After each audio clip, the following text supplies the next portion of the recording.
Hi all. As I discussed in our last Zoom call, this is going to be maybe a slightly longer video than the other ones, but it's going to be a complete summary of everything in topic 1, stoichiometry.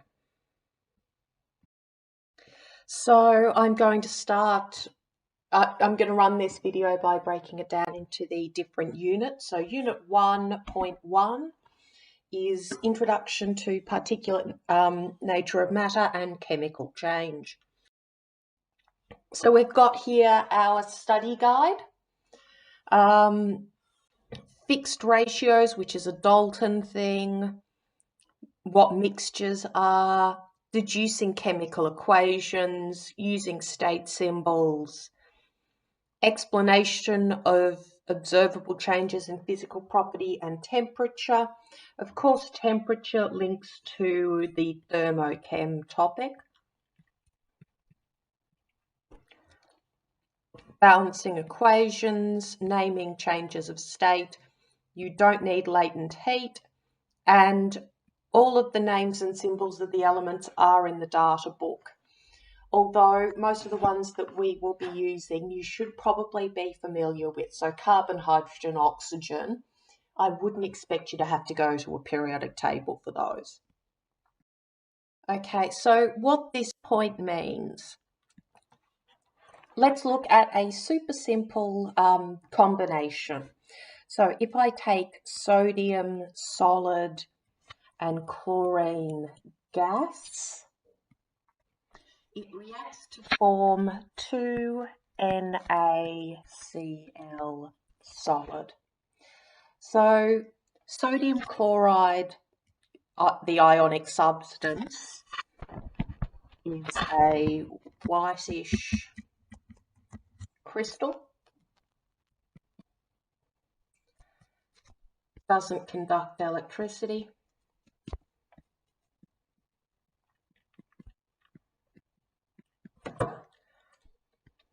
And it's water soluble.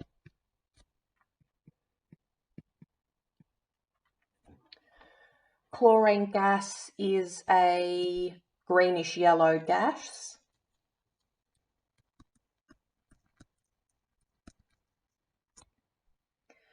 It doesn't conduct electricity.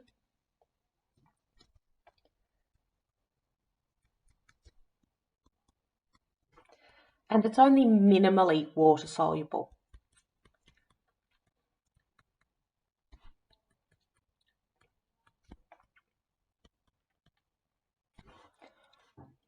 Sodium is a metal that's a pale silvery colour.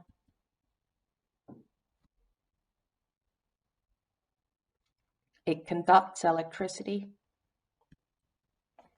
Sorry, one important thing to note about sodium chloride, it doesn't conduct electricity in solid state.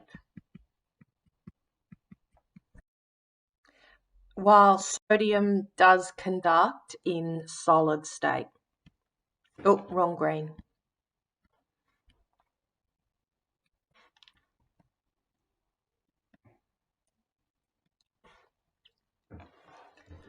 So sodium chloride is clearly something quite different from either the sodium or the chlorine that made it.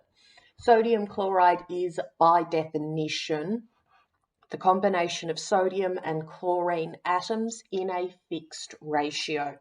This was originally come up with by a guy by the name of Dalton. He's one of the very early people that we recognise as being a modern chemist.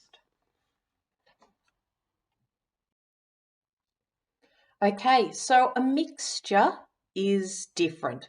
So I'm going to draw two different types of mixture that you'll probably be familiar with. So mixtures can be heterogeneous. So if I pour out a glass of soda water, I have bubbles of carbon dioxide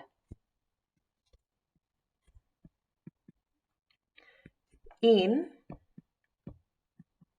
water.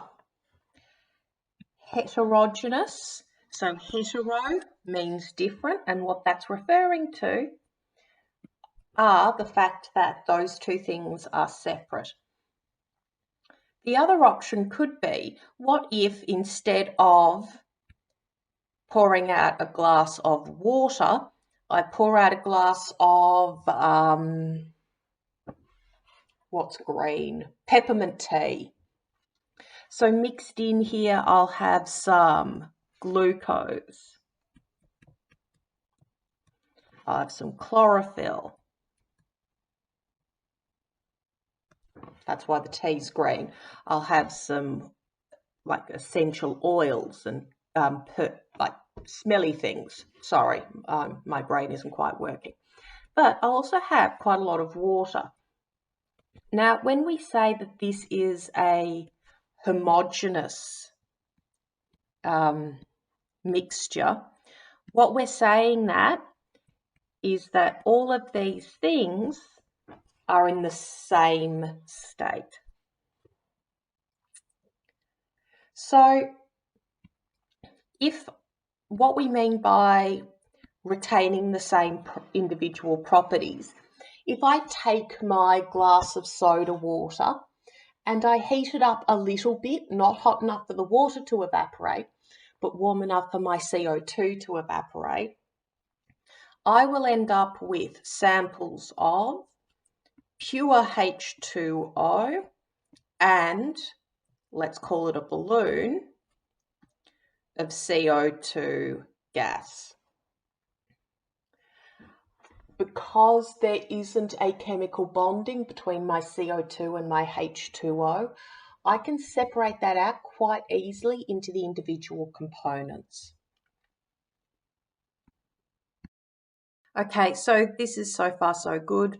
If I give you the reactants and products of something, you should be able to construct a chemical equation. Solid, liquid, gas, and aqueous. When asked, you should know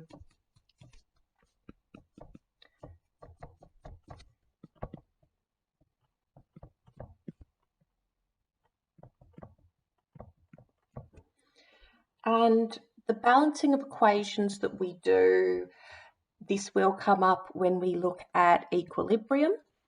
It'll come up when we look at thermochem.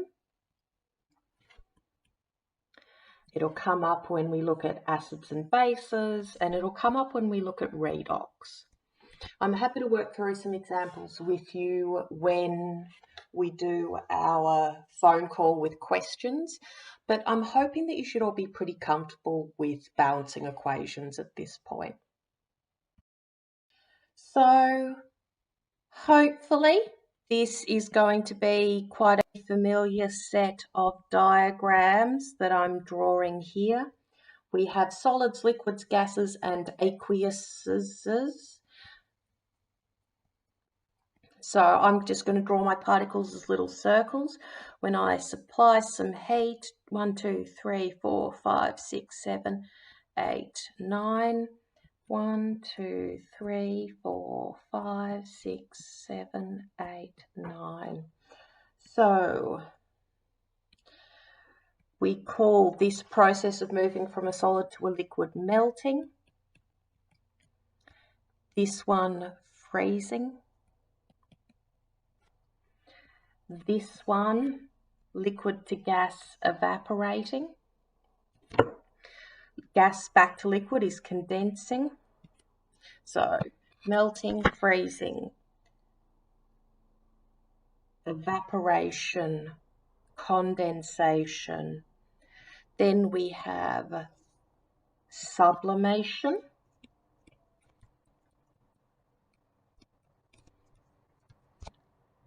And deposition.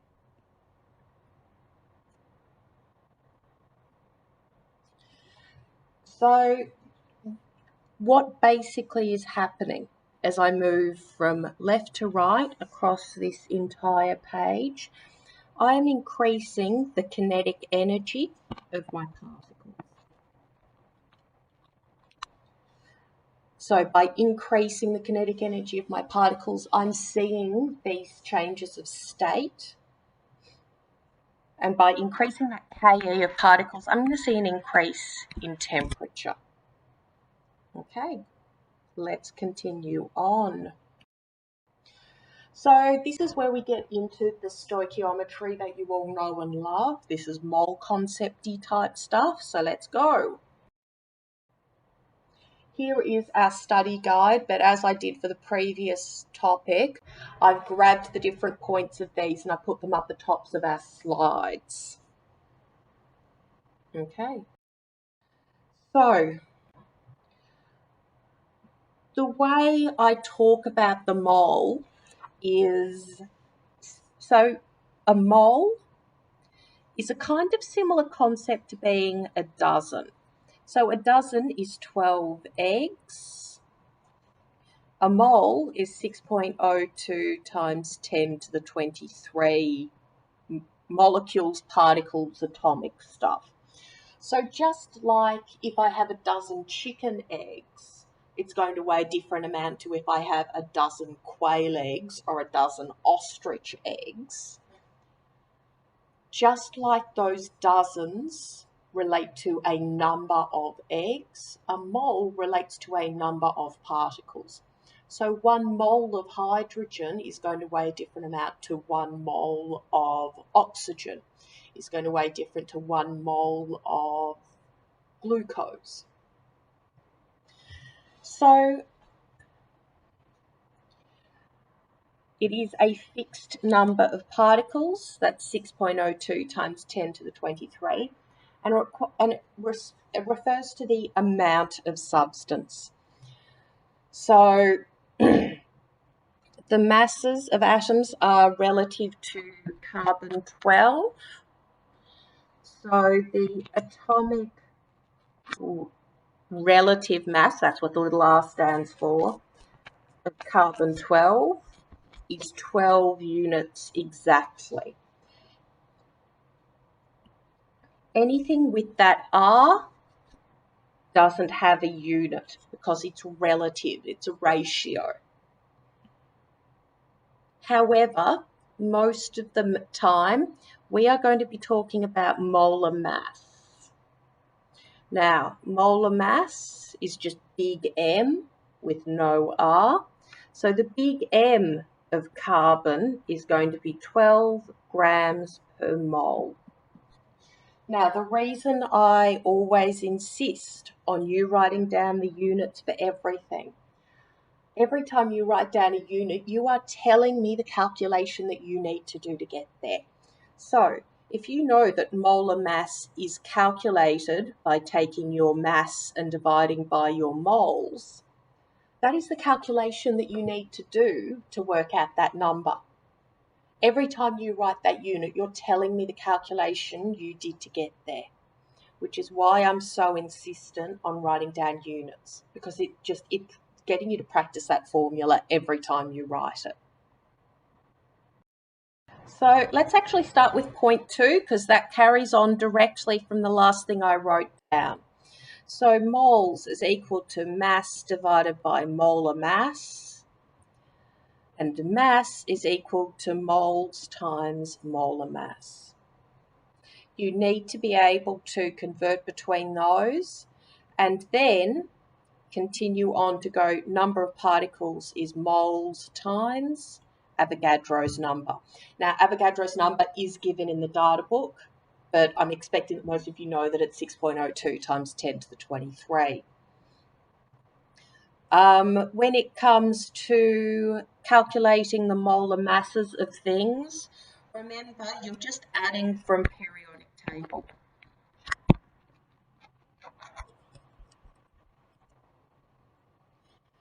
So a copper atom is, I'll get a periodic table in a moment, but it's 63.55 G mole by memory. That might be wrong.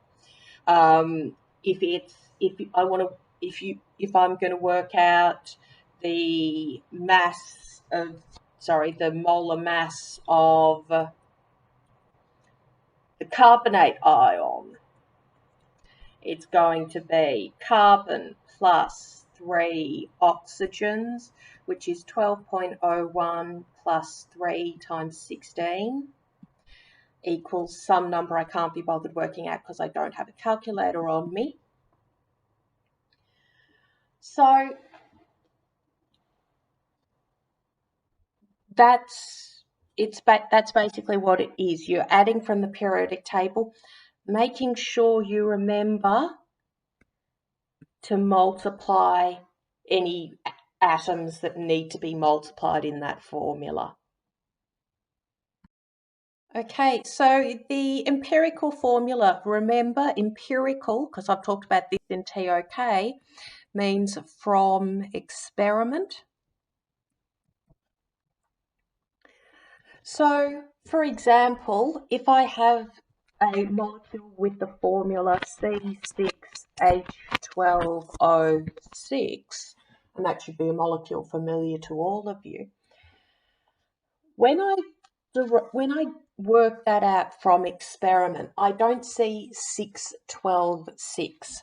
I see a ratio of carbon to hydrogen to oxygen of 1 to 2 to 1. So the empirical is the lowest whole number ratio. Be good if I could spell whole number ratio. So that's our empirical formula. On the other side, we have the molecular formula, and that is the actual number in the compound.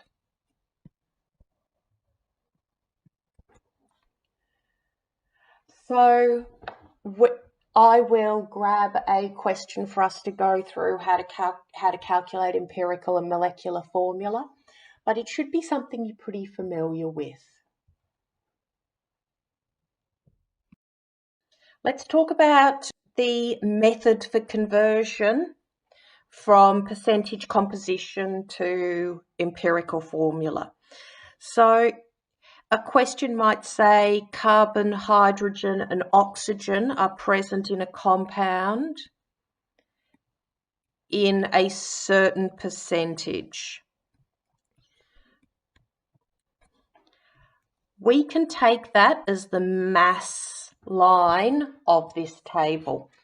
Our next step is to take that mass and divide it by its molar mass. And so it's this divided by 12.01, this divided by 1.01, and this divided by 16. Then that then leaves us with moles. Sorry, my lines are so all over the shop this afternoon. I don't know quite what's going on. Then you just divide it by the smallest. And then let's say that this is X, Y, and Z.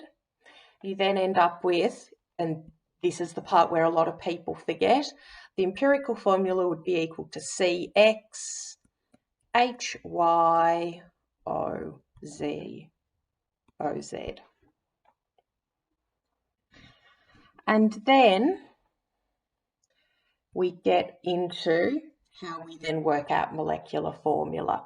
You start by working out the molar mass of your empirical formula, which we can do just based on that earlier calculation and a handy periodic table. Then the question will tell you the molar mass of the molecular formula. To work out the number of the empirical formula units in the molecular formula, you take B and you divide it by A, and that should give you a whole number. It might not be like 1.000, it might be 0.999. So use your logical judgment here. As I said, I will get an example of this for us to work through one of these questions because they are reasonably common. But it shouldn't be too much of a stretch for you at this point. Let's continue on. So we did this experiment where we heated up copper sulfate with an unknown amount of waters on it. So in this case, my mass before heating was greater than my mass after heating. I could have also, this is the other way you do that experiment, but I don't find the results work out as well. I could have taken magnesium and then heated it up in oxygen, in which case my mass after would have been greater than my mass before. The calculations run exactly the same way. I will grab a question. I think this is a paper 3 question. I'll grab a question for us to have a look at, but it's not really any different. So we have done, let me just get my laser. We did this experiment here on the left. If you want, I will track down a YouTube video of somebody doing this example here, but the calculations are pretty much exactly the same as we saw on the previous slide. There's not that much difference for them. So reacting volumes, here we get into some more stoichiometry. So limiting and excess reagents. So I always relate this back to recipes. So if I've got a recipe where I need 2 cans of beans for every 1 can of tomatoes, you can tell what I cooked today. If I have 5 cans of beans and 2 cans of tomatoes, this is going to be my limiting. Because if I use all 2 cans of tomatoes, I'm only going to use 4 cans of the beans. It's then this limiting agent that then determines how much of the chili con carne I can make.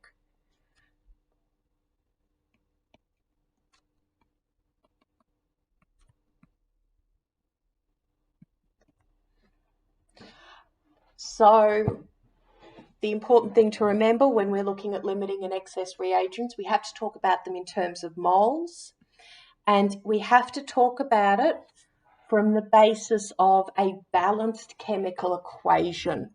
So if you don't know how to write a balanced chemical equation, you really need to get on top of that, because limiting and excess reagents depend on you having a correctly balanced equation to start with. Okay, so Avogadro's law. So let's look at combustion of methane. CH4 gas plus oxygen gas makes CO2 gas and H2O gas. So I've got 1 carbon on each side, 4 hydrogens and 4 hydrogens. So I have 2 oxygens, 4 oxygens makes 2. So in a normal chemical equation where I've got solids and aqueous, etc., sorry, I actually have to calculate the number of moles. But what Avogadro's law says, if I have 1 dm3 of methane that I'm combusting, I will need 2 dm3 of oxygen, and I'll make 1 dm3 of carbon dioxide and 2 dm3 of water.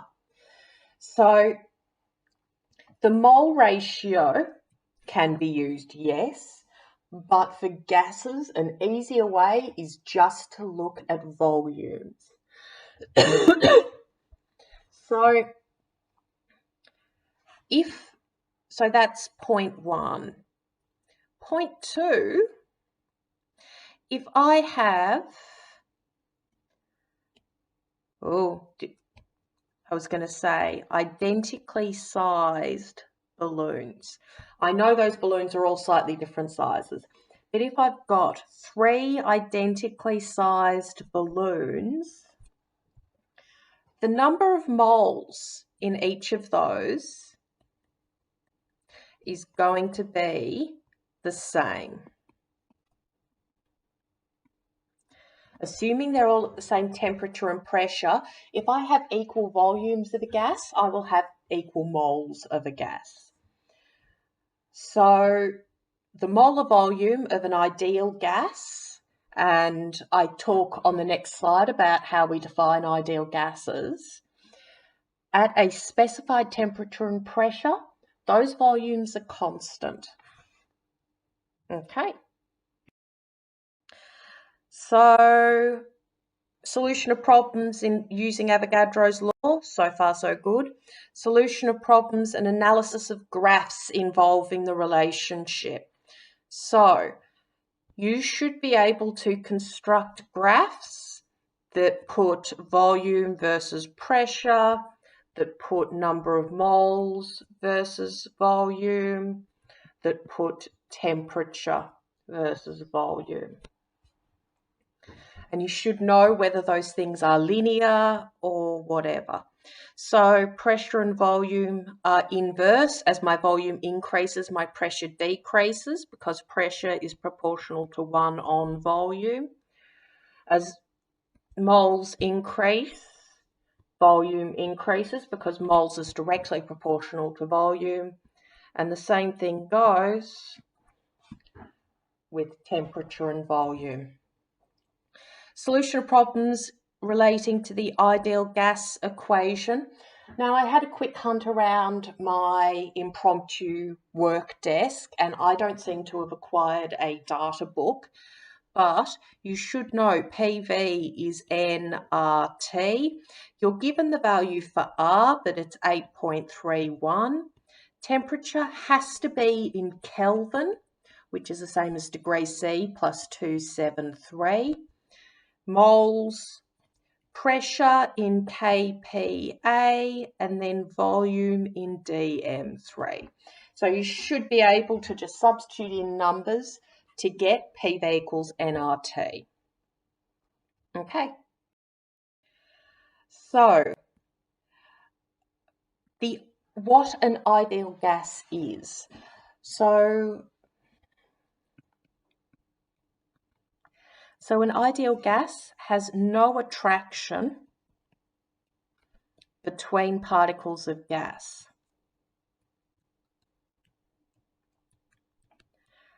Which we know from looking at LDF isn't correct. Everything, like even if you want to go to like the physics aspect of it, there's going to be gravitational attractions. So something like water is going to be less of an ideal gas than something like helium, because water has those dipoles, so we have those forces of attraction. Now, where those forces of attraction are going to be most apparent is at low temperature, where those particles are moving slowly, so they're going to be in contact with each other more frequently and for longer periods of time. And high pressure, where those particles are really close together, which gives them the ability to form either those instantaneous dipoles or to form those H bonds. Obtaining and using experimental values to calculate the molar mass of a gas. We did that, and some of you are still complaining that it hurt your thumbs, when we had that cigarette lighter and we put it in the container with a measuring cylinder and we collected the bubbles of butane. We've done that, and we use that to calculate the molar mass of C4H10. Okay. Molar concentration is calculated as moles per dm3. We talked about standard solutions and how we made them up. We talked about them a lot in the acids and bases topic. You should be able to solve problems using molar concentration, amounts of solute, and volume of solution. So N is equal to C times V. The other one I taught you, which isn't required by the IB, but I personally find super helpful, is what is called dilution law in the VCE. So C1V1 is equal to C2V2. I'm happy to find some questions, but that, if you want, but that should be something pretty straightforward for you.